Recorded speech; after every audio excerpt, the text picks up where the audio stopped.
मौरूसी सियासत पर मुल्की तारीख के सबसे लंबे भाषण बानी पीटीआई के हिस्से में आते हैं। ये वही शख्स है जो हर जलसे में चीख चीख कर कौम को बताया करता था कि जी मरियम नवाज और बिलावल भुट्टो की अपनी तो कोई पहचान ही नहीं है। इन दोनों की पहचान बस इतनी है कि एक नवाज शरीफ की बेटी है तो दूसरा शहीद बेनजीर भुट्टो का बेटा।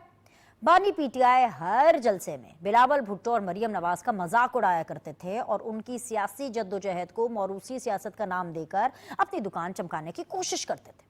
दूसरों का मजाक उड़ाने वाला आज खुद एक मजाक बनकर रह गया है। आज सियासत की इस बेरहम दुनिया में बानी पीटीआई एक बार फिर बुरी तरह से एक्सपोज हो गए हैं। जिन कामों की तनकीद वो दूसरों पर करते थे आज खुद करते पकड़े गए हैं। ये बात अब एक हकीकत बन चुकी है कि बानी पीटीआई जिस लम्हे जिस काम के लिए दूसरों पर तनकीद कर रहे होते हैं ना, उसी लम्हे वही काम वो खुद भी करते पाए जाते हैं। ब्रेकिंग न्यूज ये है कि दूसरों को मौरूसी सियासत के ताने देने वाले बानी पीटीआई की सो कॉल्ड गैर सियासी बहनें और अहलिया बुशरा बीबी ने सियासत में जबरदस्त एंट्री डाल दी है। पहले पहल जिनका नाम सिर्फ एमनेस्टी स्कीम, दुबई की जायदादों, तोशाखाना की चोरियों और फ्रंट वुमेन फरा गोगी के जरिए लिए गए लंबे चौड़े कमीशन और किकबैक्स में आता था, आज उनका नाम पार्टी के कर्ताओं धर्ताओं में आ रहा है। अंदाजा लगाइए कि दिहाइयों की जद्दोजहद की कहानियां सुनाने वाले सारे सीनियर सियासतदान आज अपनी लीडर की अहलिया बुशरा बीबी के सामने हाथ बांधे खड़े उनसे हिदायत ले रहे होते हैं। जी हाँ, बुशरा बीबी की एक ऑडियो सामने आई है जिसमें वो तमाम अरकान असेंबली और पार्टी अहदेदारों से मुखातिब हैं और उनको 24 नवंबर के एहतजाज से मुतालिक डिक्टेट कर रही हैं। बुशरा बीबी जिनकी अपनी पहचान बस सिर्फ इतनी है कि वो पाकिस्तान तहरीक इंसाफ के बानी चेयरमैन की अहलिया हैं, वो आज ऑडियो टेप में ऑर्डर देते सुनाई दे रही हैं कि हर एमपीए 5000 और हर एमएनए 10,000 कारकुनों का काफिला लेकर अपने अपने हलके से निकले। वो सबको खबरदार कर रही हैं कि इस बार गिरफ्तारी का कोई बहाना नहीं चलेगा। साथ धमका भी रही हैं कि जिस किसी के पास बतौर सबूत वीडियो नहीं होगी वो अगले इलेक्शन में टिकट होल्डर भी नहीं होगा। अपनी पार्टी के अरकान असेंबली पर एतबार सिर्फ इतना है कि उनको कहा जा रहा है कि एहतजाज में शामिल होने के लिए तमाम ओहदेदार गाड़ियों के अंदर की तस्वीर और वीडियोस बनाइए और क़यादत तक पहुंचाए। सामने आने वाली ऑडियो में बुशरा बीबी कह रही हैं कि एहतजाज में सिर्फ पीटीआई कारकुनों को नहीं बल्कि अवाम को भी लाना है। जो सच्चा और गैरतमंद होगा वो बानी पीटीआई के साथ वफादार रहेगा। मतलब वफादारी ना निभाने वाले की गैरत पर भी सवाल उठाया जा रहा है। नाजरीन, ये है बानी पीटीआई का दोहरा मयार। दूसरों को मौरूसी सियासत का ताना देने वाले ने आज अपनी पार्टी की बागदौड़ अपनी अहलिया के हाथ में दे दी है। जिन सीनियर सियासतदानों ने कदम कदम पर बानी पीटीआई का साथ दिया, आज उन पर अदम एतमाद कर दिया गया है। ऑडियो रिकॉर्डिंग में सुना जा सकता है कि बुशरा बीबी की बात करने का अंदाज आमराना है और वो पार्टी रहनुमाओं को डिक्टेट कर रही हैं, बता रही हैं कि इससे फर्क नहीं पड़ता कि कौन पार्टी में कितने अरसे से है। 25 या 30 बरस से भी पार्टी के साथ रहने वालों को अपने काफिले का वीडियो सबूत लाना होगा, वरना उन्हें भी पार्टी से निकाल दिया जाएगा। गैरतमंद होने को पार्टी वफादारी से मशरूत कर रही हैं। यही वजह है कि पीटीआई के कई अरकान असेंबली बुशरा बीबी के तर्ज तकल्लुम से खुश नहीं है और बताते फिर रहे हैं कि उनके साथ कितना बुरा सलूक किया जा रहा है। पीटीआई के लोग हैरान हैं कि किस किस्म की शराइत आयद की जा रही हैं। पीटीआई के एक सीनियर रहनुमा के मुताबिक 5000 बंदे लाने का मतलब है कि हर एमपीए को अपनी जेब से 2 से 3 करोड़ रुपए खर्च करना होंगे। 5 से 10,000 बंदे इस्लामाबाद पहुंचाने के लिए सैकड़ों बसें दरकार होंगी, जो आजकल के माहौल में बिल्कुल भी मुमकिन नहीं है। किसी को नहीं बताया गया कि इस्लामाबाद पहुंचना कहां है, साथ लाए हजारों बंदों को ठहराना कहां है। पीटीआई रहनुमाओं के मुताबिक इस फाइनल कॉल से पहले जीने और मरने की बातें की गई, सरों पर कफन बांधकर निकलने के ऐलानात हुए। ऐसी सूरत हाल में लोग साथ आने को तैयार ही नहीं है। अपना नाम ना बताने की शर्त पर पीटीआई रहनुमा का कहना था कि पार्टी को सोचना होगा और धमकियां देने के बजाय उनसे बात करना होगी ताकि इसका कोई हल निकल सके। पंजाब से ताल्लुक रखने वाले उन पीटीआई अरकान सूबाई असेंबली का कहना था कि अगर ऐसा ना हुआ तो पंजाब का कोई एमपी और एमएनए बुशरा बीबी के दिए हुए टारगेट को पूरा ही नहीं कर सकेगा। पीटीआई के लोग हैरान हैं और सरापा सवाल हैं कि हर एमएनए को ऑर्डर तो दे दिया गया है कि 10-10 हजार लोग लाने हैं, लेकिन अगर लोग आना ही ना चाहें तो वो कहां से और कैसे लेकर आएंगे। पीटीआई के अपने रहनुमाओं का मानना है कि पंजाब में तो पीटीआई के कारकुन निकल ही नहीं रहे। ऐसे में 24 नवंबर की उस कॉल को कामयाब कैसे बनाया जा सकता है। बानी पीटीआई की इस फाइनल कॉल पर सेनेटर तलाल चौधरी ने रद्द-ए-अमल कुछ इस अंदाज में दिया है कि ये आखिरी कॉल हरगिज नहीं है, ये सिर्फ और सिर्फ बहन और भाभी की पार्टी पर कब्जे की आपसी लड़ाई है। वजीर इत्तलात पंजाब उज़मा बुखारी ने भी चैलेंज दिया है कि पीटीआई की लीडरशिप मुनाफिकत छोड़े और जहाद के लिए अपने बच्चे लेकर आए। बुशरा बीबी टेरियन की उंगली पकड़कर मार्च को लीड करे, कासिम और सुलेमान भी बरतानिया से आए और फिर अल जहाद के नारे लगाए जाएं। आज हम बात करेंगे कि बुशरा बीबी की जानिब से पार्टी को लीड करना मौरूसी सियासत कैसे नहीं है। अगर मोहतरमा की शहादत के बाद बिलावल का पार्टी को संभालना गलत था, तो आज बानी पीटीआई की मौजूदगी में उनकी अहलिया का पार्टी को लीड करना ठीक कैसे हो सकता है। अगर कल नवाज शरीफ की जलावतनी के दौरान एक बेटी का अपने बाप के लिए खड़ा होना और पार्टी को संभालना गलत था, तो आज बुशरा बीबी का अपने शौहर का साथ देने के लिए सियासत के मैदान में उतरना जस्टिफाइड कैसे हो गया। आपको मानना होगा कि आप या तो कल गलत थे जब भरे मजमू में बिलावल और मरियम को तनकीद का निशाना बनाया जा रहा था, या आज गलत हैं जब तमाम सीनियर रहनुमाओं की मौजूदगी में पार्टी की बागदौड़ अपनी अहलिया बुशरा बीबी को सौंप चुके हैं। इसी पर आज हम सीधी बात करेंगे, लेकिन सबसे पहले एक ब्रेक लेते हैं। ब्रेक के बाद मेहमान हमारे साथ होंगे।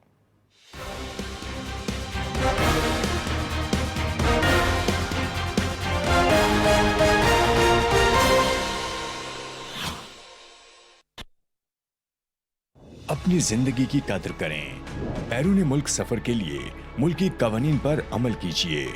याद रखें, जाली दस्तावेजात, डंकी यानी गैर कानूनी तरीके से बैरून मुल्क सफर करना न सिर्फ मुस्तकबिल बल्कि जिंदगी के लिए भी खतरा है। गैर कानूनी एजेंट्स को कानून की गिरफ्त में लाने की मुहिम का आगाज कर दिया गया है। Prevention of smuggling of immigrants act 2018 के तहत गैर कानूनी स्मगलिंग में मुलव्विस एजेंट्स और अफराद को 3 ta 5 साल कैद और 10 लाख जुर्माने की सजा दी जाएगी। वालिदैन अपने बच्चों पर नजर रखें और उन्हें किसी इंसानी स्मगलर के चकमे में न आने दें। आए जिम्मेदार शहरी बने, कानूनी दस्तावेजात के मुताबिक सफर करें।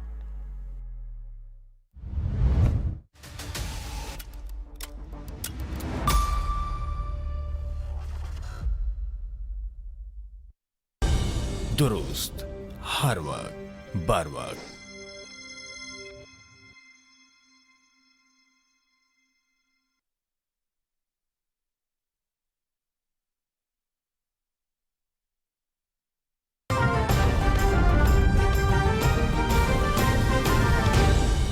दुरुस्त, हर वक्त बर वक्त।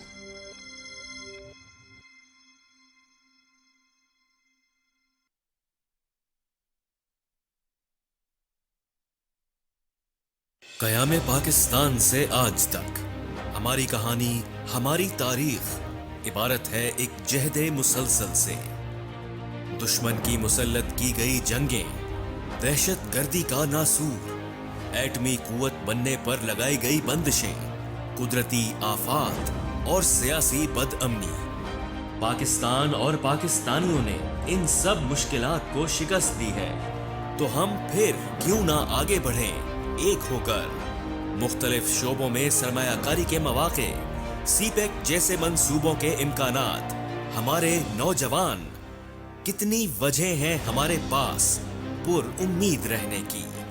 आए मिलकर उम्मीद के दिए जलाएं रोशन मुस्तकबिल के लिए। Believe in yourself, believe in Pakistan.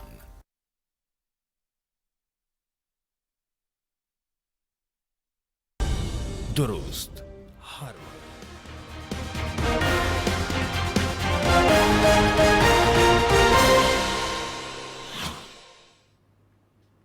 अस्सलाम वालेकुम जी। ब्रेक के बाद आप लोग को खुशामदीद कहते हैं और सीधी बात जोन में इस वक्त जो मेहमान हमारे साथ बने हुए हैं उनमें शामिल हैं जी इख्तियार वली खान साहब, जिनका ताल्लुक नून लीग से है। अस्सलाम वालेकुम, खुशामदीद। मुझे ज्वाइन कर रहे हैं जी नदीम कुरैशी साहब, जो कि रिप्रेजेंटेशन कर रहे हैं पाकिस्तान तहरीक इंसाफ की। अस्सलाम वालेकुम, बहुत बहुत शुक्रिया ज्वाइन करने के लिए। And last but never the least मेरे साथ बने हुए हैं जी जुल्फ़िकार बदर साहब, एडिशनल सेक्रेटरी जनरल हैं पाकिस्तान पीपल्स पार्टी के। अस्सलाम वालेकुम, खुशामदीद। शो का आगाज़ कुरैशी साहब मैं आपसे करना चाहूँगी।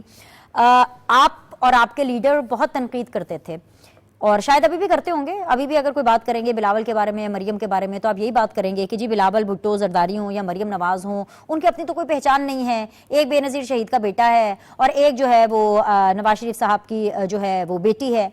लेकिन सर आप ना बड़ी एक अजीब सी सिचुएशन में आ गए हैं। ये इसे कारमा ही कहते हैं। आप इनको इतनी तनकीद करते थे इनके ऊपर, आज वही तनकीद आप पर हो रही है क्योंकि बुशरा बीबी, जिनकी खुद की पहचान सिर्फ ये है कि वो बानी पीटीआई की अहलियां हैं, वो ना सिर्फ पार्टी को लीड कर रही हैं बल्कि वो आप लोगों को डिक्टेट कर रही हैं 24 नवंबर के हवाले से। तो कैसा महसूस हो रहा है सर आपको? बिस्मिल्लाह, बहुत शुक्रिया विनेश आपका।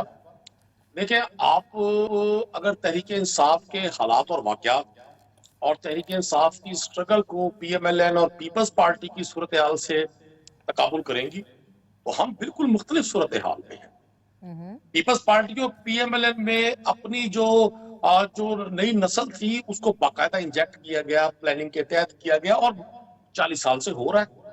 भुट्टो साहब के बाद उनकी साहबजादी या उनका साहबजादा, इसी तरह से पीएमएलएन की सूरत हाल है।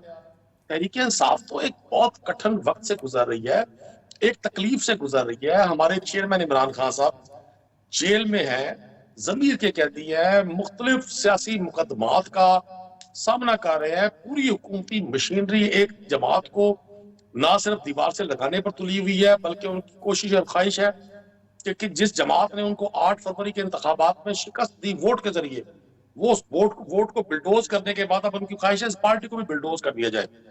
तो बुशरा बीबी का अगर अपने शोहर के लिए एक तहरीक को वो लीड कर रही हैं और उन्होंने बड़ा वाज़ेह ऐलान किया, जो उनकी गुफ्तगू हमसे पेशावर में हुई, उन्होंने वहां कहा कि मेरा खतरनाक सियासत से कोई ताल्लुक है, ना मैंने सियासत करनी। और हमारे यहाँ मुहज़्ज़ब लोगों में तो यही समझा जाता है कि जो शख्स जिस बात का 24 इजहार नवंबर कर को रहा है, लंगर बांटने के लिए तैयारी करा रही हैं आप लोगों से। जो शख्स जिस बात का इजहार करता है हमें उस पर यकीन करना होता है। क्या कोई नॉर्मल हालात है तहरीक इंसाफ के लिए? हम कोई गवर्नमेंट पार्टी है? बुशरा बीबी ने किसी हल्के इंतखाब से इंतखाबात लड़ने का ऐलान कर दिया, उनको कोई मिनिस्टर या प्रेसिडेंट बनाया जा रहा है, उन्हें कोई पार्टी की जिम्मेदारी दे दी गई है? कतई ऐसा नहीं है। हाँ, आपका तबसरा हो सकता है, आपकी इस पर प्रोग्राम करने की जो मैं विश देख रहा हूँ और जिस तरह से आपने अपना इंट्रो किया वो आपकी मेहनत बड़ी काबिल दीद है, लेकिन ऐसा नहीं है कि जो आप सोच रही हैं, जिसका आप इजहार फरमा रही हैं, वैसे ही हो। तहरीक इंसाफ एक जदोजहद कर रही है, सियासी जदोजहद कर रही है, मुल्क में रूल ऑफ लॉ के लिए, पार्लियामान की बालादस्ती के लिए और सही मानों में अदलिया की आजादी के लिए जदोजहद कर रही है। तो ऐसे में अगर उनकी हमशीरगान अलीमा खान साहबा, उस्मा खान साहबा जेलों में गई हैं, बुशरा बीबी 1.5 साल जेल में काट कर आई हैं, कोई उन्होंने जुर्म नहीं किया था, कोई शुगर मिल नहीं लगाई थी, कोई बहलात नहीं बनाए थे, कुरैशी साहब, मुझे तो अपने भाई जो कि आप हैं इस टाइम पर मेरे साथ मौजूद, मुझे तो आपका बहुत एहसास है। आपने बड़ा मुश्किल वक्त देखा और मैं हैरान हूं कि आप इस चीज़ को जस्टिफाई कर रहे हैं कि नदीम कुरैशी नहीं लीड कर सकते। नदीम कुरैशी की 24 नवंबर को सिर्फ यही ड्यूटी होगी कि उसने 5000 बंदा लेकर के आना है, लेकिन बाकी हर चीज़ जो है वो बुशरा बीबी जो है उसको लीड करेगी। लेकिन सर, मुझे तो समझ नहीं आ रही कि जो तर्ज तकल्लुम उनका रहा है और जो ऑडियो जो हमने सुनी है 9 मिनट की, और जिसके अंदर वो ऑर्डर लगा रही हैं, जो वो डिक्टेट कर रही हैं, आप उसको भी जस्टिफाई करेंगे कि अगर कोई बंदा नहीं लेकर के आया तो वो बानी चेयरमैन के साथ वफादार नहीं है, यानी कि वफादारी को गैरत से जोड़ा गया है, और अगर वफादारी साबित करनी है तो फिर ये भी साबित करना होगा कि आप कितने गैरतमंद हैं, और अगर आप ये साबित नहीं कर सकते तो फिर तो आगे मैं कुछ नहीं कह सकती। प्लस ट्रस्ट का लेवल ये है कि आपकी गाड़ियों के अंदर की जो वीडियो है वो उनको चाहिए। ये जो SOPs उन्होंने बनाए हैं, जो डिक्टेशन आपको दे रही हैं, जो तर्ज तकल्लुम इस्तेमाल कर रही हैं, आप उसको भी जस्टिफाई करेंगे सर? मैं गुजारिश आपसे करता हूं, जहां तक मैं समझा आपकी बात भी बड़ी अहम है। पाकिस्तान में मुरवजा कवानीन के मुताबिक, मुरवजा रवायात के मुताबिक पॉलिटिक्स उसी तरह से चल रही है जैसा आप फरमा रही है। लेकिन मैं कतई नहीं समझता कि तहरीक इंसाफ जैसी एक ऐसी पार्टी जिसमें पाकिस्तान की नौजवानों की मेजॉरिटी, पाकिस्तान की सिविल सोसाइटी की मेजॉरिटी और पाकिस्तान के मोस्टली एजुकेटेड लोगों की मेजॉरिटी है, वहां इस तरह की कोई रिवायत आगे बढ़ सकेगी। ये जरूर है कि बुशरा साहबा चूंकि वो पॉलिटिकल नहीं है, ना ही उन्होंने पब्लिक गैदरिंग से कभी उन्हें गुफ्तगू करने का मौका मिला, तो मैं भी जब आप गुफ्तगू कर रहे होते हैं, मेरा अपना कुदरती नेचुरल एक अंदाज है गुफ्तगू करने का, उसको आप अगर ना पसंदीदा समझे और कोई और शख्स उसको पसंदीदा समझे तो ये राय हो सकती है। मैं नहीं समझता कि तहरीक इंसाफ की मौजूदा लीडरशिप को, तहरीक इंसाफ की फैन फॉलोइंग को जज्बे के अलावा किसी लालच की या किसी थ्रेट की या किसी धमकी की जरूरत है। मैं आज भी यकीन रखता हूँ कि मेजॉरिटी ऑफ द पीपल्स, जो कॉमन मैन है, उस तरह के मिडिल क्लास के लोग जो तहरीक इंसाफ को रिप्रेजेंट कर रहे हैं, वो बाई गॉड पाकिस्तान उनकी तरजीह नंबर 1 है। पाकिस्तान का इस्तेहकाम, पाकिस्तान की मजबूती, पाकिस्तान का मस्बत चेहरा उनकी तरजीह नंबर 1 है। मे भी कुछ यानी लोग कि हों। आज 19 नवंबर को कुरैशी साहब आप मुझे ये कह रहे हैं कि जो बुशरा बीबी ने आपको इंस्ट्रक्शंस दिए हैं, नदीम कुरैशी उनको मनोअन फॉलो करेंगे, ऐसा ही है ना सर? मैं आगे बढ़ जाती हूँ, बाकी पैनलिस्ट की तरफ बता देती हूँ उनकी क्या तैयारी है, ठीक है ना? मैं जाती हूँ जी नून लीग की तरफ। इख्तियार वली साहब, 2 सवाल है।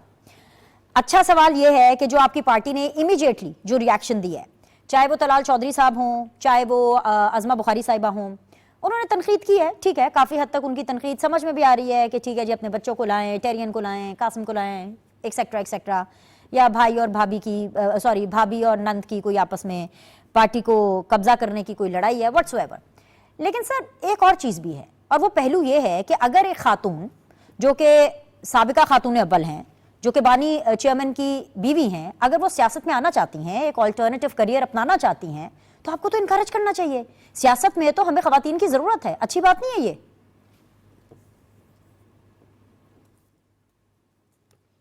थैंक यू वेरी मच बीनश। शुरू में इस शेर से ही करूंगा कि साफ चुपते भी नहीं, सामने आते भी नहीं, खूब पर्दा है कि चिलमन से लगे बैठे हैं। तो यार इतने यूटर्न इन्होंने ले लिए हैं, इतने हजारों और सैकड़ों यूटर्न ले लिए, एक यूटर्न और सही कह दो। पहले आप कहते होते थे ना कि वो एक घरेलू खातून है, वो गैर सियासी खातून है, उनका सियासत से कोई लेना देना नहीं है। मेरा भाई नदीम कुरैशी साहब ये फरमा रहे हैं कि जी उनका सियासत से अब भी कोई ताल्लुक नहीं है। कमाल ये है, हमने किंग मेकर का नाम सुना था, इधर क्वीन मेकर आ गई हैं। वो खातून उधर बैठकर वो जो सियासतदान है उनको कह रही है कि एमपीए साहब 5000 बंदे लाओ, एमएनए साहब 10,000 बंदे लाओ, अगर नहीं लाओगे तो आपको पार्टी से निकाल बाहर कर देंगे। यार इससे बड़ी सियासत, इतना बड़ा अगर कोई गैर सियासी हो सकता है तो मैं विश ही कर सकता हूं कि बीनश या मैं बन जाऊं या आप बन जाएं या फिर जुल्फिकार अली बदर बन जाए या चले नदीम कुरैशी ही बन जाए। लेकिन कौन बनेगा? नो, इससे बड़ा सियासतदान कौन होगा जो सिटिंग चीफ मिनिस्टर को यह कह दे कि अगर ये फाइनल कॉल नाकाम हुई तो तुम्हारी जो चीफ मिनिस्टरी है वो लटक रही है और उसको फारिग कर दिया जाएगा। तो इससे बड़ी सियासत और क्या होगी? तो मेरे ख्याल में इतने यू टर्न इख्तियार भाई, आप फिर सीखें, आप पीटीआई से सीखें, आप बुशरा बीबी से सीखें, आप बानी चेयरमैन से सीखें कि किस तरीके से उन्होंने एक नैरेटिव बनाया। सर अगर रिवर्स कर लेना, ये सेकंड क्वेश्चन है और ये आपको बिल्कुल सवाल अच्छा नहीं लगेगा, लेकिन मैं फिर भी आपसे पूछूंगी क्योंकि मुझे पता है, मैं चाहती हूं कि आप इसका जवाब दें कि मरियम नवाज के ऊपर हमेशा एक तोहमत लगी, एक टैग लगा है। जितनी मेहनत नहीं नजर आई मरियम नवाज की कि उन्होंने इस पूरे प्रोसेस में कितनी की है, लेकिन एक टैग लगा है, नवाज शरीफ की बेटी, नवाज शरीफ की बेटी, मौरूसी सियासत, इसके पास अपना क्या है?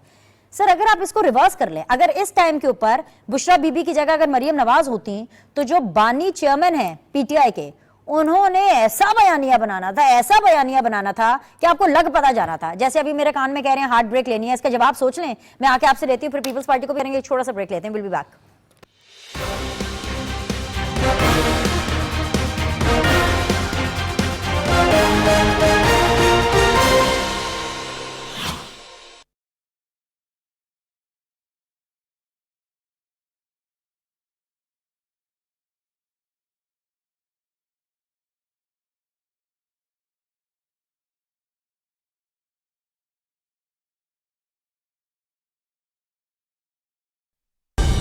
दुरुस्त, हर वक्त, बर वक्त।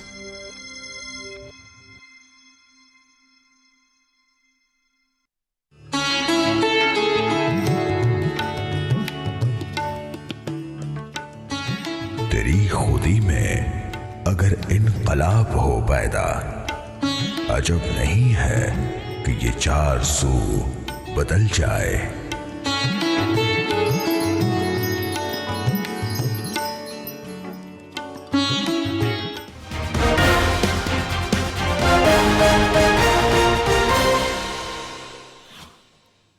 वेलकम बैक जी। इख्तियार वली खान साहब हैं, नदीम कुरैशी साहब हैं, जुल्फिकार बदर साहब हैं। इख्तियार साहब कब सीखेंगे सियासत? सीख लें सियासत। जी सर। देखिए, एक तो मैं वो बात इस तरह कंप्लीट करना चाह रहा था, अब जो पिछली बार हम गुफ्तगू कर रहे थे कि अगर वो गैर सियासी खातून थी अब सियासी हो गई है, तो एक यू टर्न नंबर 804 ले लेना, कह दें कि बस कल तक जो कहा था वो कुछ और था, आज के हालात ये हैं। अब अगर ये बात मरियम नवाज शरीफ के मुतालिक आती। आज के घड़ी को रिवर्स करें, if we could turn the clock back to the point जब नवाज शरीफ साहब के वो जेल में थे और वो बीमार थे और मरियम नवाज जो थी तो उनको तहरीक चलानी पड़ी थी, जब कुलसूम नवाज को तहरीक चलानी पड़ी तो इमरान खान क्या कहते हैं, मोरूसी सियासत, मोरूसी सियासत। तो ये अब क्या है, मोरूसी सियासत क्या है? ये मोरूसी सियासत नहीं है, मोरूसियत की सियासत का झंडा लेकर इस वक्त ये जो बहन और भावज चली हैं, कमाल का है, कमाल का इनका वो है कि ये लोग जो है ना अपना नैरेटिव चेंज कर लेते हैं। हमारे मुतालिक तो इनके कवानीन कुछ और होते हैं, हमारे मुतालिक इनके नैरेटिव्स कुछ और होते हैं। वो इस पे मुझे वही याद आता है, वो एक बड़ा अच्छा मकूला है कि तुम करो तो रक्स बिस्मिल और हम करें तो पता नहीं आप उसको क्या कहते हैं। इनका कुछ और होता है, हमारा कुछ और होता है। इनकी जो वो होती है वो भी खानम जान होती है, लेकिन दूसरों के मुतालिक इनके पैमाने कुछ और होते हैं। पैमाना अगर अदलिया का हो, पैमाना इंसाफ का हो, पैमाना सियासत का हो, पैमाना उसूलों का हो, पैमाना इखलाक का हो या किसी भी अकदार का हो, तो वो इमरान खान के लिए फिर कुछ और अपने लिए सेट करते हैं, अपने मुखालिफिन के लिए कुछ और सेट करते हैं। इन्होंने जितनी तनकीद की थी मरियम नवाज शरीफ की सियासत पर जब वो चल निकली थी और वो पब्लिक को मोबिलाइज करने लगी थी, तो वो हमने देखा था कि ये क्या करते थे। और इनको मैं तो हैरान हूं कि जिस तर्ज तकल्लुम में आज बुशरा बीबी बात कर रही है अपने पार्लियामेंटेरियन से, वो इंतहाई हतक आमेज और तज़हीक आमेज है। और मैं फिर भी मुझे उस पर भी मैं हैरान हूं कि ये कैसे लोग हैं, बात करते हैं ये कि गैरतमंद, तो गैरतमंदों को तो ऐसी बातों पे गुस्सा भी आ जाता है। और स्पेशली हमारे वहां पठान तो ऐसी बातों पे, ये बात तो अगर उनको कोई घर में भी कह दे, जिस अंदाज में उनसे बात की गई, वो इस्तीफे उधर छोड़ के वो घर छोड़ के भाग के चले जाते हैं कि नहीं रहते हम ऐसे घर में। तो ये लोग तो फिर भी उधर बैठे हैं। मुझे नहीं समझ आ रही कि किस किस्म के लोग इकट्ठे हो गए हैं पीटीआई में। सियासत बड़ी बेरहम है इख्तियार वली खान साहब। सियासत बस सियासत ऐसी होती है, बड़ा कुछ करना पड़ता है, बहुत बहुत पापड़ बेलने पड़ते हैं। जुल्फिकार बदर साहब ठीक कह रही हूँ, ये कमाल जो किया है पीटीआई ने। खैर आपके ऊपर भी काफी ज्यादा तोहमत लगी है, मतलब बिलावल को तो बहुत ही आड़े हाथों लिया है, उनके तो तलफ्फुज तक का मजाक उड़ाया गया, यहाँ तक कहा गया कि पर्ची का चेयरमैन है। तो आप बुशरा बीबी का सियासत में खैर मकदम करेंगे, उनको वेलकम कहेंगे, या फिर आप उनको दोबारा वो पे बैक टाइम जैसे होता है ना, हम और उसी सियासत का उनको ताना देंगे? पीपल्स पार्टी क्या लाहे अमल और क्या मौक़िफ़ अपनाएगी? बिस्मिल्लाहिर्रहमानिर्रहीम। बहुत शुक्रिया बिनिश, आपने अपने प्रोग्राम में इनवाइट किया। देखिए, पाकिस्तान पीपल्स पार्टी एक बड़े दिल की पार्टी है, तोहमतें बर्दाश्त सब्र के साथ आगे चलती है और वो कोई भी ऐसे काम नहीं करेगी। मैं तो बुशरा बीबी को मुबारक दूंगा कि आपने पीटीआई की भागदौड़ संभाल ली है और अच्छा किया। एज ए खातून आपने मोहतरमा बेनजीर भुट्टो और मोहतरमा नुसरत भुट्टो साहिबा का जो है वो ट्रेडिशन उसको किया है कि जब भुट्टो साहब को कैद किया गया मार्शल लगा के 1977 में, तो बेगम नुसरत भुट्टो साहिबा ने और बीबी शहीद ने उस टाइम पे पार्टी की भागदौड़ संभाली थी और जदोजहद का आगाज किया था। लेकिन बेगम नुसरत भुट्टो साहिबा और बीबी शहीद की पॉलिटिकल ट्रेनिंग हुई थी। उन्होंने अपने कारकुनों के साथ और लोगों के साथ बड़ा इज्जत दराना और बड़े इखलास और इज्जत के साथ जो है रिस्पेक्ट और ऑनर के साथ लोगों के साथ इंटरेक्ट किया था। उस टाइम पे पार्टी बहुत मुश्किल हालात से गुजर रही थी, जद्दोजहद की। उस टाइम पे पार्टी के कारकुन पकड़े गए, जेलें हुई, मिलिट्री ट्रायल हुआ, कोड़े पड़े और बहुत सोबतें बर्दाश्त की। आज बुशरा बीबी ने उसी ट्रेडिशन को पीटीआई को टेक ओवर करके, मैं तो मुबारकबाद दूंगा खान साहब आपको भी, इमरान खान साहब आपको भी और बुशरा बीबी को भी कि आपने अपनी की हुई सारी बातों को यू टर्न में चेंज कर दिया और आपने पीपल्स पार्टी पे लगाई हुई तमाम तोहमतों को अपने ही एक्शन से साफ करके रख दिया। तो मैं समझता हूं कि आपने तो कमाल कर दिया कि इसके बाद तो पीछे को बात रह ही नहीं जाती कि आपको कहें। तो आपकी बातों को हम बुरा नहीं मनाते, क्योंकि आपको तो साल के 12 मौसम और जर्मनी जापान की सरहद का नहीं पता, तो आपकी बातों को हमने क्या बुरा कहना है। आपको ये नहीं पता कि पाकिस्तान के अंदर कितने लोगों की इकोनॉमिक टीम है और कितने घर बनने हैं, 50 लाख घर, 1 करोड़ नौकरी। आप प्रैक्टिकल आदमी नहीं थे, ना आप में कैपेबिलिटी थी, ना कॉम्पिटेंसी थी, और आपने अपनी पार्टी को अपनी बेगम के हवाले करके शायद एज ए खातून वो पार्टी को संभाला दे जाए। वरना पार्टी जो है वो भी एक तबाही के दहाने पे थी। 9 मई का वाकया उसकी एक मिसाल है, और 24 नवंबर में ये 9 मई के वाकये को रिपीट करने जा रहे हैं, क्योंकि इन्होंने हमेशा अदमे बर्दाश्त, अदमे इस्तेकाम और अदमे सब्र की सियासत की है, और हमेशा तोहमतें लगाने की सियासत की है।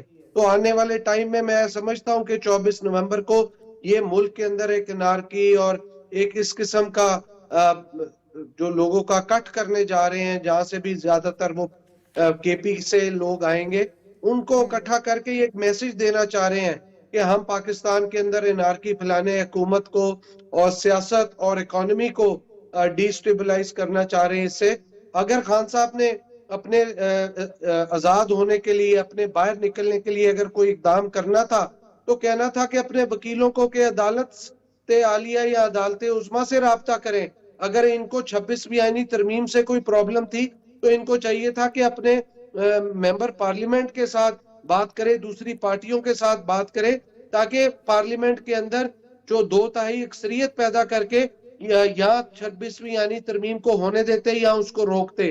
तो आपने तो कोई भी आईनी इक़दाम नहीं किया, और गैर आईनी इक़दाम में अभी उन्होंने मुज़ाकराती जो टीम है उसको बोला है कि आप मुज़ाकरात कर सकते हैं। ये बानी चेयरमैन की मैं बात कर रही हूँ, उनमें इस्टेब्लिशमेंट के साथ बेसिकली अली अमीन गंडापुर और गौहर खान साहब, इन दोनों ने जी बानी से इजाज़त ली जेल में जाकर के कि जी हमें इजाज़त दे दें, हम मुज़ाकरात करना चाहते हैं। तो वो एक तरफ वो मामला भी अभी चलना शुरू हो गया है अभी 19 नवंबर को। तो अभी देखें 24 नवंबर को क्या होता है। मेरे साथ रहिएगा। नदीम कुरैशी साहब, वो आपकी क्या तैयारी है? आपके ज़िम्मे 5000 बंदा है भाई मेरे, मुझे तो आपकी टेंशन हो रही है। 5000 बंदा, और अंदर से आपने उसकी पूरी वीडियो भी बना के भेज दी। आपने 5000 बंदा इकट्ठा कर लिया सर। शुक्र करें आप MNA नहीं है। ये वाहिद वो टाइम है कि आपने शुक्र किया होगा कि शुक्र है मैं MP हूँ, MNA नहीं हूँ, वरना तो 10,000 बंदा लेके जाना था। तो कैसे लेके जा रहे हैं? आप ये ना कहिएगा कि पैदल लेके आ रहा हूं मैं मुल्तान से बंदा। अच्छा, अब गुजारिश आपसे ये करूंगा, जान के अमान पाऊं तो आपने जैसे जुल्फकार बदर साहब को और इख्तियार वली खान साहब को हमारा गोश्त सुना है, मुझे भी सुनेगी। मेरी बारी पे तो आप फास्ट बॉलर बन जाती हैं, जो कहती हैं जी मैंने स्पिन बॉल भी करनी है, फास्ट बॉल भी करनी है, और दूसरा और तीसरा सब फेंकना है। जरा सुन लीजिए। बस वो बानी प्रेस सुना, ये वैसे भी प्रोग्राम उधर जा रहा है। वो बड़े अच्छे बॉलर थे, तो इसलिए मैंने कहा उनसे इंप्रेस होकर के मैं भी जरा उनकी तरह का जो उनकी जो एक्सपर्टीज है उसको जरा अपने प्रोग्राम के अंदर इस्तेमाल करूं। चलिए कुरैशी साहब, आप अनस्टॉपेबल नॉन स्टॉप 3 मिनट ले लें जी, बोलिए। अच्छा, गुजारिश ये है, पहली बात तो ये है कि मैंने अपने दोनों फाजिल दोस्तों की गुफ्तगू सुनी, खान साहब की भी और खान साहब की भी। अब मुझे बड़ा अच्छा लगा कि बजाय इसके कि ये अपनी जमात के हवाले से, चूंकि ये इक़्तिदार पे बैठे हुए लोग हैं, कि ये को पब्लिक वेलफेयर की हमें को पॉलिसी बता रहे होते हैं, ये बता रहे होते हैं इनकी गवर्नमेंट ने जो पिछले 3 साल से मुख्तलिफ बयाने बनाकर पाकिस्तान की कौम को बेवकूफ बनाया हुआ है, तो इन्होंने अपनी उन पॉलिसियों को बदला। पाकिस्तान की आवाम को बिजली के बिलों में, पाकिस्तान की आवाम को महंगाई में, पेट्रोल में, अशियाए खुर्दोनोश में ये रियायत मिलेगी। लेकिन इनकी रिसर्च हमारे ऊपर है। भाई तू कौन, मैं खामखा, बेगाने की शादी में अब्दुल्ला दीवाना। लीडरशिप पाकिस्तान तहरीके इंसाफ ने की होनी है, लीड गौहर खान साहब कर रहे हैं। बुशरा साहबा बतौर खातून अपने शोहर की रिहाई के लिए इस मुल्क में पाकिस्तान तहरीके इंसाफ के वर्कर्स के खिलाफ होने वाले जबरो इस्तेबदाद के खिलाफ अगर बाहर आई हैं। बदर साहब ने मिसाल दी नुसरत भुट्टो साहबा की, उससे पहले फातिमा जिन्ना बीबी की मिसाल है, बेनजीर भुट्टो साहबा की मिसाल है। तो आपको इतनी ज्यादा जो तकलीफ महसूस हो रही है हमारी दोनों हुकूमती जमातों को, मेरे लिए तो ये खबर है। एक आपसे गुजारिश करता हूँ, मैंने तो मुखालिफ किया आपको, ना करें जी सर, सुने ना। देखिए होता ये है कि आप अपने नेगेटिव्स को दबाने के लिए दूसरे के पॉजिटिव को अगर नेगेटिव बनाएंगे, लोग नहीं मानेंगे। तहरीके इंसाफ पाकिस्तान में जो स्ट्रगल कर रही है, ये स्ट्रगल जुल्फिकार अली भुट्टो साहब ने भी की, अल्लाह ने गरीब की रहमत करी, बीबी ने भी की, बेनजीर साहबा ने, नवाज शरीफ साहब भी बार इसका प्रचार करते रहे। लेकिन वो कहते हैं ना, अभी मेरे भाई ने शेर पढ़ा कि हर फूल की किस्मत में कहा नाज़े उरूसा, कुछ फूल तो खिलते ही मजारों के लिए है। अल्लाह ताला हर शख्स से रूल ऑफ लॉ के काम नहीं लेता। अल्लाह ताला हर शख्स का इंतखाब नहीं करता कि वो मुल्क में कोई इनकलाबी काम करे। अगर ये शख्स तो जेल में पाबंद सलासल है और उसने लोगों को ये शऊर दे दिया कि हम इस मुल्क को सिर्फ एक सूरत में आगे लेके बढ़ सकते हैं, अगर यह इंसाफ सबके लिए बराबर हो, अगर यहाँ अदलिया पर शब्द ना मारे जाए, अगर हुकूमतें सिर्फ यहाँ पैसे बनाने के लिए ना आए, अगर लोगों के वोट का जो नारा था, वोट को इज्जत दो, वो हकीकी मानों में उसको इम्प्लीमेंट किया जाए। तो अल्लाह ताला किस हर शख्स से काम नहीं लेता। मैंने पहले भी कहा, फिर गुजारिश करता हूँ, हमें 5,000 लोग लेके जाने, हमने नहीं लेके जाने, लोग खुद ब खुद जा रहे हैं।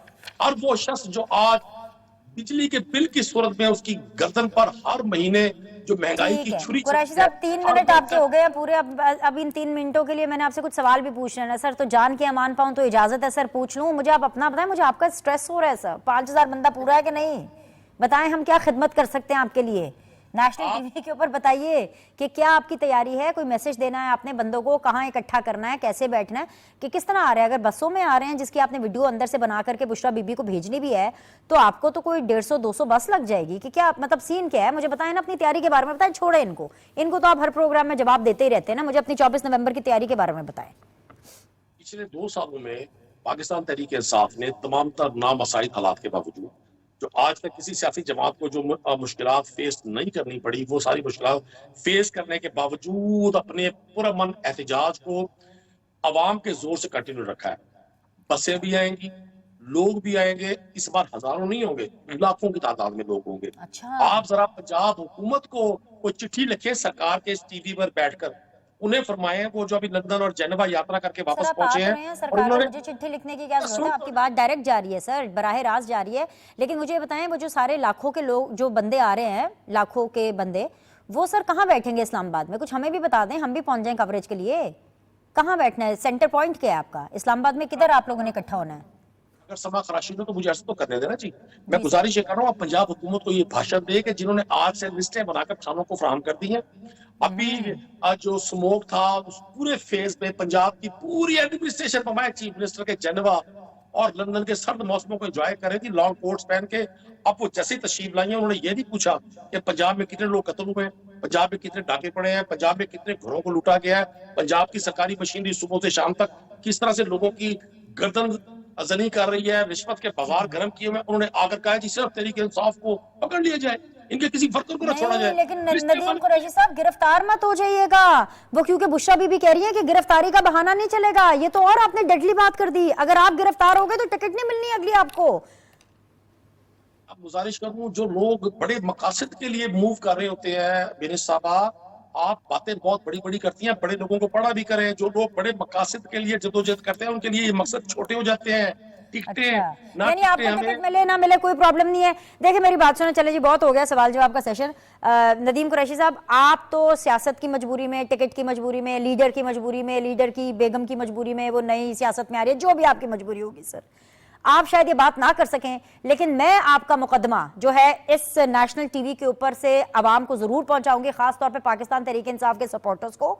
और मेरा जरूर है कि भाई अगर गिरफ्तारी एक बहाना लगता है बुशरा बीबी को, तो भाई सबसे पहले तो उनको, फिर जो बानी पीटियां हैं उनको पार्टी से निकालना चाहिए। वो तो 1 साल से ऊपर से जेल के अंदर कैद हैं और वो किसी भी जलसे के अंदर, किसी भी एहतजाज के अंदर उसका हिस्सा नहीं ले रहे हैं। ये बेचारे जो आप जैसे लोग हैं कुरैशी साहब, जो कि बाहर है, सियासत कर रहे हैं, पार्लियामेंट का हिस्सा हैं, और चाहे अपर हाउस हो चाहे लोअर हाउस हो, उनके ऊपर जो है बुशरा बीबी ये ब्लैकमेलिंग वाली तलवार लटका रही है कि जी गिरफ्तारी का बहाना भी नहीं चलेगा। सर आपकी मजबूरी होगी, मेरी कोई मजबूरी नहीं है। ये बहैसियत एक सियासतदान आपकी पार्टी के लिए, और जो आपने स्ट्रगल सुनाई है ना मुझे ये पिछले 15-20 मिनट के अंदर, उस स्ट्रगल को देखते हुए तो ये तो बिल्कुल भी जो शर्तें लागू नहीं होनी चाहिए थी। इख्तियार वली साहब, 2 चीजें आपके सामने फिर से मैं रखना चाहूंगी सर। एक तो ये कि जैसे इजाजत मिली है बानी पीटीआई की तरफ से अली अमीन गंडापुर साहब को, गौहर साहब को, कि जी आप मुज़ाकरात करें। सर किससे मुज़ाकरात हो रहे हैं? आप लोग कहाँ मुज़ाकरात कर रहे हैं? क्या आप लोगों से हो रहे हैं? कैसे हो रहे हैं? कब स्टार्ट होंगे मुज़ाकरात? मतलब मुझे इसकी कोई डिटेल्स तो दे दे सर, आपको तो पता ही होगा, आप गवर्नमेंट में है। देखिए बिनश, इसको कहते हैं ना वो डबल स्टैंडर्ड ऑफ कुछ भी कह लें आप, ये दोहरा मायार है, दोगलापन है कि बातें करते हैं डेमोक्रेसी की, बातें करते हैं सिविल सुप्रीमेसी की, बात करते हैं कि हमने बात करनी है आर्मी चीफ से, हमने बात करनी है डीजीआई से। उन्होंने तो साफ साफ कह दिया, एक बार नहीं 4 बार कह दिया कि हमने तुमसे बात ही नहीं करनी। तुमने अगर कभी तुमने बात करनी भी हुई तो जाके पार्लियामेंट में करो, पॉलिटिकल लीडर्स के साथ, पॉलिटिकल पार्टीज के साथ बैठ के बात करो। लेकिन ये इनकी सिविल सुप्रीमेसी है, ये इनकी जमहूरियत है, जमहूरियत पसंदी है। हमें पता है अब ये जो बेचारे हैं अपने इतने मासूम किस्म के बंदे हैं, वो बैरिस्टर गौहर साहब, उसके साथ कौन बात करेगा? Do you think so he is the capable person कि उसके साथ कोई बात करे? मेरे ख्याल में तो नो, नहीं कर सकता। अली अमीन, क्या डू यू थिंक सो कि वो किसी मजलिस में बैठकर, वो पॉलिटिकल पार्टीज या लीडरशिप के साथ बैठकर या किसी हाई अप लेवल में बैठकर वो कोई, can he talk sense? No, never. इसका मतलब यह है कि इमरान खान को भी इस बातों का पता लग चुका है कि उनके साथ ना कोई बात करना चाहता है और ना कोई पसंद करता है। इनको यह भी पता लग गया कि जो इनका अमेरिका का बयानिया था, आज मैंने फिर देखा अलीमा बीबी कह रही हैं कि पहले आप छोटे गुलाम थे, इमरान खान कह रहा है कि अब आप बड़े गुलाम हो गए। मतलब इनकी हुकूमत थी तो इनको गुलामी नजर नहीं आई, इनकी हुकूमत थी तो कोई गुलामी वाली चीज नहीं थी। अब जब ट्रंप साहब ने जैसा इलेक्शन जीता है, यकीन करें इनके जुल्फी बुखारी किरामुल कातिबीन की रफ्तार से गए हैं ट्रंप साहब को मुबारकबाद देने के लिए। अब नदीम कुरैशी साहब से पूछें कि क्या उन्होंने वहां पे जाके ट्रंप बाबू के उसके कान में आवाज लगाई है कि एब्सोल्युटली नॉट? कह सकते हैं? वहां पे जाके उनके कान में कह सकते हैं कि हम कोई गुलाम है, अमेरिका के गुलाम है? मैं कुरैशी साहब से वहां पे पूछ जाके लेती हूँ उन्होंने कहा कि आपकी पहले हमने भरपूर कहा था, फरमाइश पे, absolutely लेकिन इख्तियार साहब मुझे ये बता दें कि क्या हुकूमत के साथ कोई मुज़ाकरात हो रहे हैं? ये जो पीटीआई की मुज़ाकराती कमेटी है या जो भी 2 बंदे नॉमिनेट किए गए हैं, क्या ये आपसे मुज़ाकरात कर रहे हैं कि नहीं कर रहे? और अगर नहीं कर रहे आपसे मुज़ाकरात सर, तो कहीं आप लेफ्ट आउट तो नहीं फील कर रहे कि आपसे मुज़ाकरात भी नहीं हो रहे और किसी और से हो रहे हैं? जी सर। देखिए, मैं नहीं नहीं नहीं नहीं नहीं नहीं बिल्कुल भी नहीं। मैं आपको एक बात बताऊं, इनके साथ कोई बात नहीं करना चाहता। इनके साथ इन्होंने बात करने की किसी के साथ कोई गुंजाइश छोड़ी नहीं है। यकीन करें, ये तो पॉलिटिकल पार्टीज और पॉलिटिकल लीडर्स का दिल बड़ा है कि वो फिर भी इनको कहते हैं कि आओ हमारे साथ बैठ जाओ, वरना इनको तो कोई बिठाना ही नहीं चाहता, इनके साथ कोई मुंह मत्थे नहीं लगना चाहता। इन्होंने किसी की जगह छोड़ी है, कोई हया छोड़ी है? ये मौलाना साहब को इन्होंने कितना तनकीद का निशाना बनाया था, आपने नहीं देखा? इन्होंने एमक्यूएम को ये क्या कहते थे? कातिल, ये डाकू कहते थे काफ लीग को, ये सबको चोर समझते हैं, ये खुद हाजी बने बैठे हैं। अच्छा, इमरान खान को क्या समझते हैं कि कुरैशी साहब बताएं, पसंद करेंगे कि उनको कोई तबलीगी इज्तिमा से अरेस्ट किया गया था? वो किसी नमाज पढ़ रहे थे, उनको पकड़ के लाया गया है, वो चिल्ले पर गए हुए थे। 190 मिलियन पाउंड की चोरी में अंदर है, तोशा खाना सारा खाली कर दिया था। और अगर ये पूछते हैं बीनश, अगर ये हमसे पूछते हैं ना, हमसे ये सवाल करते हैं कि हमारी परफॉर्मेंस बताएं, तो हम इनको बताते हैं कि कुरैशी साहब सुन लीजिए, आज वो स्टॉक एक्सचेंज जिसको आप 22,000 पे छोड़कर गए थे, वो 1 लाख पे पहुंच चुका है। 1 लाख पे। वो मईशत जिसको आप मरता छोड़ के चले गए थे, आपके पास तो एंटी अमेरिकन नैरेटिव के अलावा कोई आपके पल्ले कुछ है ही नहीं। आपके पास क्या है? आपने कोई डैम बनाया, कोई बिजली बनाई, कोई नौकरी दी, कोई सड़क बनाया, कोई पोर्ट बनाया? आपने तो अपने सी पैक को भी रोल बैक कर दिया था। आपने तो पाकिस्तान का सब कुछ बर्बाद करके आपने कर्जों को दुगना कर दिया था।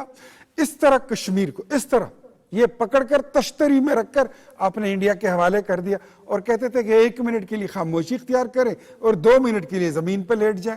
ये आपकी पॉलिसी थी। आपकी 1 करोड़ नौकरियां, वो 50 लाख घर, वो चलो वो भी छोड़ दें। 4.25 साल में आपके लीडर ने कहा था कि मैं साइकिल पर बैठ के जाऊंगा। एक दफा बताएं कि वो बनी गाला से आया हो पीएम हाउस साइकिल पर बैठ कर। सवाल आपने उठा दिए हैं इख्तियार साहब, मैं आपको जवाब ले देती हूँ, लेकिन पीपल्स पार्टी को मैं जरा शामिल कर लूं। ठीक है, मैं जरा पीपल्स पार्टी को शामिल कर रही हूँ। जुल्फिकार बदर साहब, आपको लग रहा है कि हुकूमत 24 नवंबर से निपट लेगी? 24 नवंबर को जो भी ये पावर शो करना चाहते हैं पीटीआई वाले, हुकूमत ने अपना लाहे अमल बना लिया है, या आपको लग रहा है कि हुकूमत ओवर कॉन्फिडेंट हो रही है और पीटीआई को वो कंट्रोल नहीं कर पाएगी? आप क्या एडवाइस करेंगे हुकूमत को? जाहिर है आप तो इत्तेहादी हैं, और मतलब इत्तेहादी इन द सेंस कि आपके सपोर्ट से ही चल रही है ना वफाक में हुकूमत, तो आप क्या समझते हैं? आप नून लीग को क्या कहेंगे? और and of course not to forget कि सिंध जहां पर आपकी हुकूमत है, वहां सर से भी लोग आएंगे, काफिले आएंगे, वहां से भी बस ट्रक वगैरह में बैठ के आएंगे, वहां पर भी एमपी एमएनए जो भी हैं 5-5 हज़ार 10-10 हज़ार बंदा तो लाना ही है। जी बदर साहब।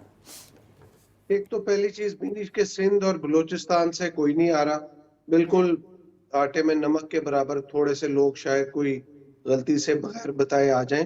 जो इनकी मेन स्ट्रेंथ है वो केपी से ही आएगी, और पंजाब से मैं समझता हूँ पंजाब गवर्नमेंट और फेडरल गवर्नमेंट के अंदर इतनी कॉम्पिटेंसी है, इनका तजर्बा है, जो अफसरान लगे हुए हैं वो बड़े कारीगर और माहिर हैं इस सारे मामले को निपटने के लिए। बस असल चीज ये देखनी है कि इस सारे मामले के अंदर अवाम का नुकसान नहीं होना चाहिए, अवाम उन्नास का, और लोग जो शामिल हुए हैं उनके साथ कोई जुल्म जबर, कोई ज्यादती नहीं होनी चाहिए। और उन लोगों को भी जो ये एहतजाज करना चाह रहे हैं, क्योंकि पुरअमन एहतजाज होता तो कोई प्रॉब्लम ना होती।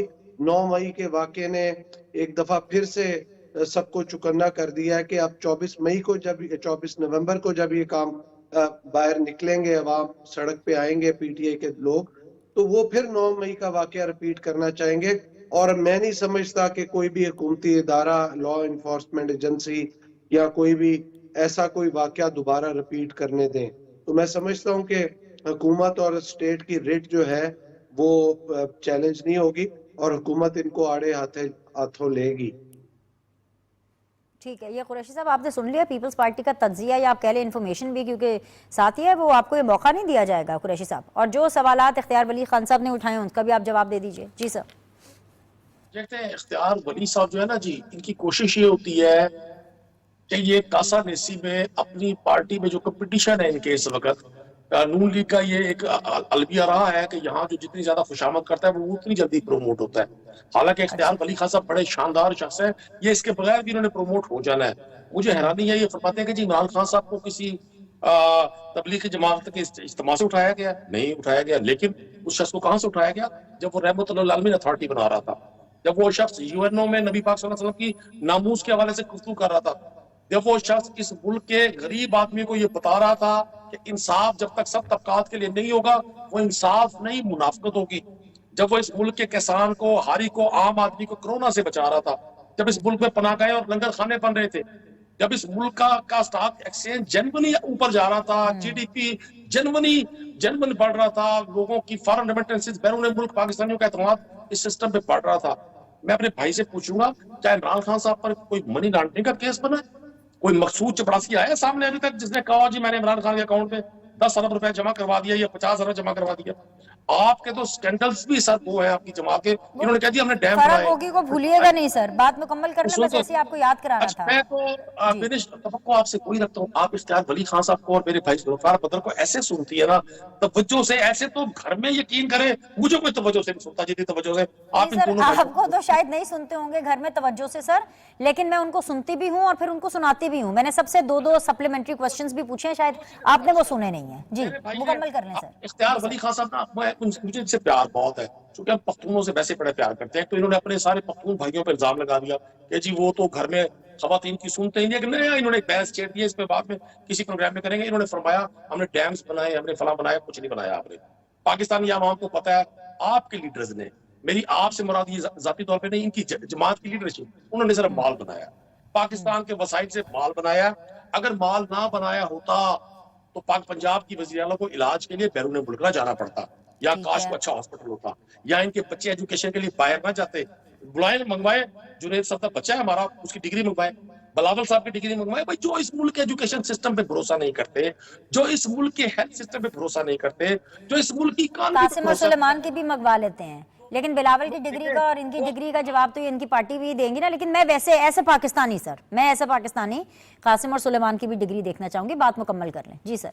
ये मैच होता ही है, कासिम और सुलेमान ब्रिटिश नेशनल है, आपको उनके फैमिली इश्यूज का पता है। हाँ, आप मुझसे बात करें ना, मैं बताता हूँ आपको पाकिस्तान तहरीक इंसाफ की कितनी लीडरशिप है, जिनके बच्चे यहाँ पढ़ रहे हैं। आप ना मैच करें हमारे साथ, इनके साथ, ठीक है। आपको कैसे पता है कि जो नवाज शरीफ साहब हैं उनके जो बाकी बच्चे हैं वो नेशनल नहीं होंगे किसी मुल्क के? जो इन्फॉर्मेशन मुझे मीडिया के जरिए मिलती है, मैं तो एक कॉमन मैन हूँ ना, मैं आम आदमी को रिप्रेजेंट कर रहा हूँ। वो भी तो नेशनल ही है ना, मियां साहब के जो बच्चे हैं वो भी तो नेशनल हैं, माइनस मरियम नवाज जी। दुनिया से अपील कर रहा है कि जी आए पाकिस्तान में इन्वेस्टमेंट करें, अपनी इन्वेस्टमेंट बाहर कर रहा है, तो मुझे तकलीफ होगी या नहीं होगी? मैं आपसे तो कहूँ जी आप मुल्तान में इन्वेस्टमेंट करें, या डीएचए बनी आए, या प्लॉट्स लें, या बिजनेस करें, अपनी इन्वेस्टमेंट में जाके इस्लामाबाद में कर दूंगा तो कौन मुझे कहेगा कि मैं अपने शहर से मुखलिस हूँ? मैं वो बात आपसे कर रहा हूँ, पाकिस्तान में आज जिस तरह की ये नौटंकी सियासी इकट्ठी है, ये पब्लिक के सामने एक्सपोज लोग हैं, अब इनको कहने की जरूरत नहीं है।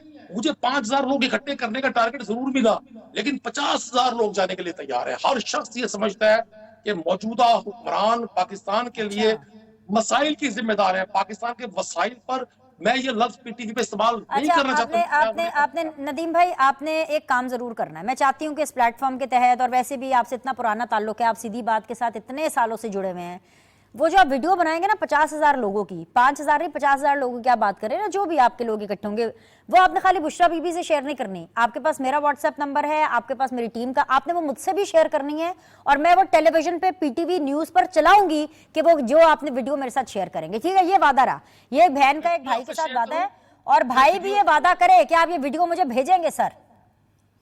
वीडियो आपसे शेयर करूं ताकि अगले रोज उन लोगों पे 10-10, 15-15 एफआईआर और हो जाए। क्योंकि पंजाब की पुलिस आजकल डाकुओं पे एफआईआर दे रही है।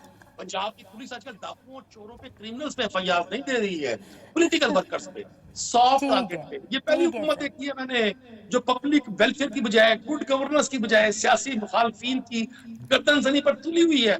जो वोट से उस शख्स को शिकस्त नहीं दे सके, जो कैद में है, उसको लोगों के दिलों से नहीं निकाल सके, उसको लोगों के दिलों से मैप नहीं कर सके, स्ट्रेटेजीज बना रहे हैं, बयानियां बना रहे हैं। ठीक है सर, सर पॉइंट आ गया आपका, बड़े अच्छे तरीके से आपने अपना पॉइंट जो है वो नेशनल टीवी पे दे दिया है।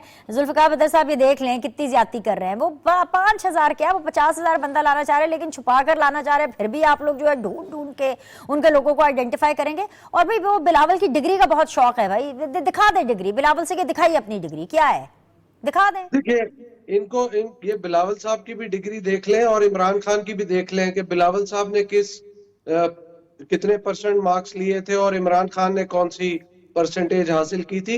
दोनों डिग्रियों का मुआवजना कर लें और पढ़ाई लिखाई का भी मुआवजना कर लें, बातचीत का भी कर लें, विजन का भी कर लें, फैमिली बैकग्राउंड का भी कर लें और कैरेक्टर का भी कर लें। जिस तरह का मुआवजना करना है कर लें। और अगली एक और चीज आपको बताऊं, फैमिली बैकग्राउंड का भी कर लें और ये भी देखें कि बिलावल साहब को इनहेरिटेंस में क्या मिला है और खान साहब को इनहेरिटेंस में क्या मिला है।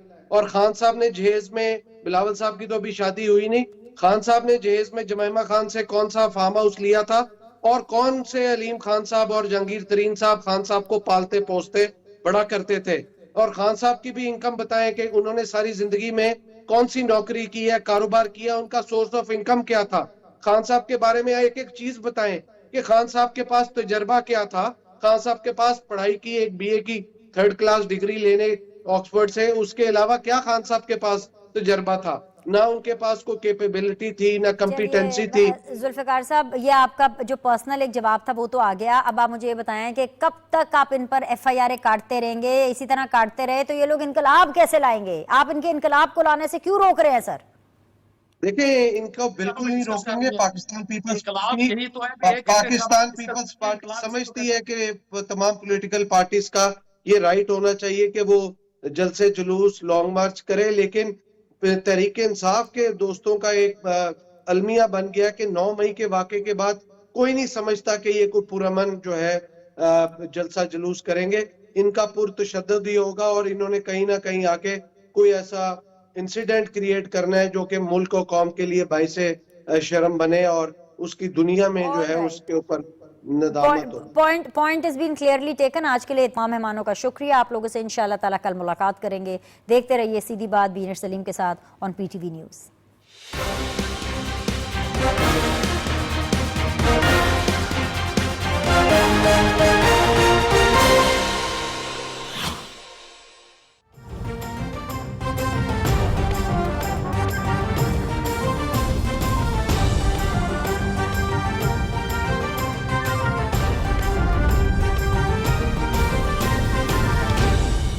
दुरुस्त हर वक्त बर वक्त।